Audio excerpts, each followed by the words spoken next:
Alhamdulillahi rabbil alamin wal aqibatu lil muttaqin wassalatu wassalamu ala rasulil karim amma ba'd. பலதரப்பட்ட மக்கள் பலதரப்பட்ட வேலை இருக்கக்கூடிய சமயத்தில் வந்தோன் அல்லாஹ் நம்மை மாத்திரம் இந்த ரமலான் இஜ்திமாவில் அமர செய்திருக்கிறானே, அப்படிப்பட்ட அல்லாஹ்வுக்கு எல்லா புகழும் உரித்தாகுமாக. ஆமீன். முதல் கட்டமாக என்னுடைய தலைப்பிற்கு செல்வதற்கு முன்னால் ரமலானை பற்றி சில விஷயங்கள் உங்களுக்கு மத்தியில் பகிர்ந்து கொள்ள ஆசைப்படுகிறேன். அல்லாஹ் சுப்ஹானஹு வ தஆலா தன்னுடைய திருமறையாம் குர்ஆனிலே கூறி காட்டுகிறான், யா அய்யுஹல்லதீன ஆமனூ குதிப அலைக்குமுஸ் ஸியாமு கமா குதிப அலல்லதீன மின் கப்லிக்கும் லஅல்லகும் தத்தகூன். அதற்கு ஒரு ஆயத்துக்கு ஒரு உதாரணம் சொல்ல ஆசைப்படுறாங்க. ஒரு தாயும் ஒரு பிள்ளையும் இருக்கிறார். ஒரு தாய் ஒரு பிள்ளையை பெற்றெடுக்கிறாள். அந்த பிள்ளையும் அந்த தாயும் அந்த பிள்ளை பள்ளிக்கூடம் செல்லும் வரை அந்த தாய் அந்த பிள்ளையை பிரிந்திருக்க மாட்டாள். அந்த பிள்ளை அந்த தாயை பிரிந்திருக்கார். அப்ப அந்த குழந்தை அந்த பிள்ளை பள்ளிக்கு செல்லக்கூடிய பருவம் வரும் பொழுது அந்த தாய் என்ன சொல்லுவா தெரியுமா? என் அன்பு மகளே, என் அன்பு மகளே, உன்னுடைய அண்ணனை பாரு, உன் பக்கத்து வீட்டு அண்ணனை பாரு, உன் பக்கத்து வீட்டு அக்காவை பாரு, அவங்க எல்லாம் ஸ்கூலுக்கு போறாங்க, அவங்க எல்லாம் பள்ளிக்கு போறாங்க, அதனால நீ பயப்படாம போயிட்டு வான்னு சொல்லிட்டு அன்பா அரவணைச்சு அந்த தாய் சொல்லுவாங்க. ஆகவே ரப்புல் இஸ்ஸத் 70 தாயை விடவும் பாசமுடையவன் அல்லவா?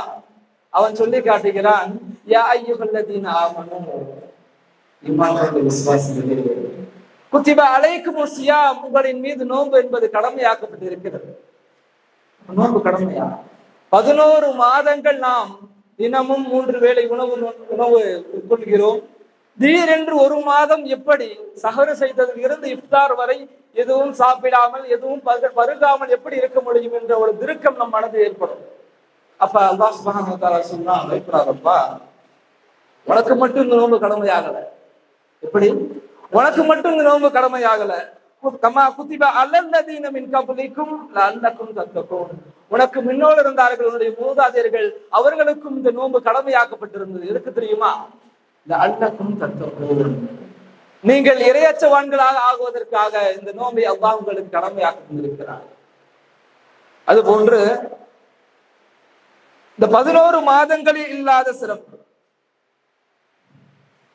மொத்தம் 12 மாதம், ஒரு வருஷத்துக்கு மொத்தம் 12 மாதங்கள். ஏன் இந்த ரமலானிற்கு மாத்திரம் இவ்வளவு சிறப்பு? ஏன் இந்த ரமலானிற்கு மாத்திரம் இவ்வளவு மகத்துவம்?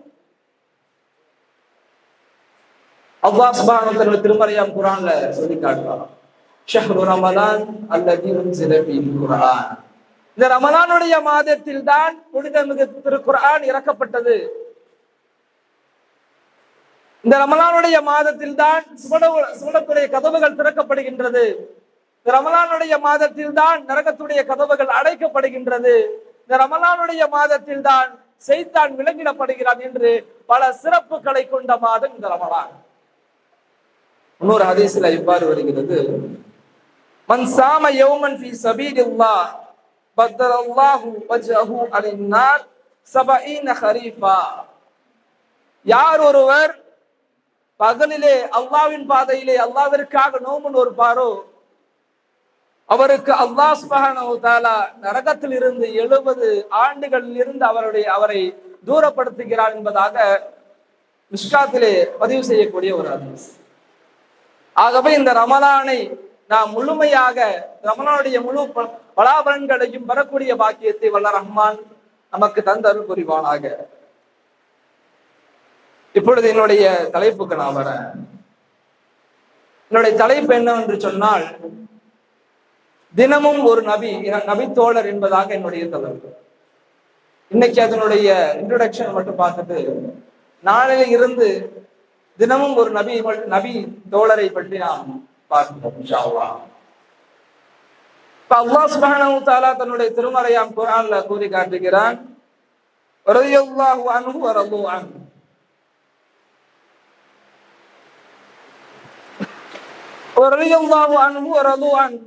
நானும் அவர்களை பொருந்தி கொண்டேன், அவர்களும் என்னை பொருந்தி கொண்டார்கள் என்பதாக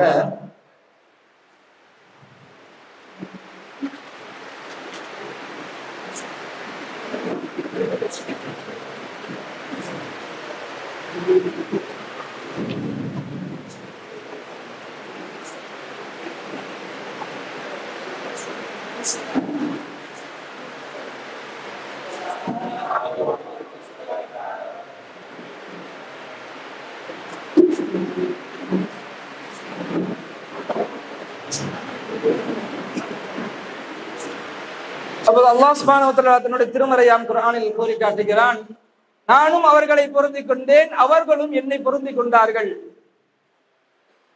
அப்படிப்பட்ட மகத்துவம் வாய்ந்தவர்கள் சஹாபாக்கள்.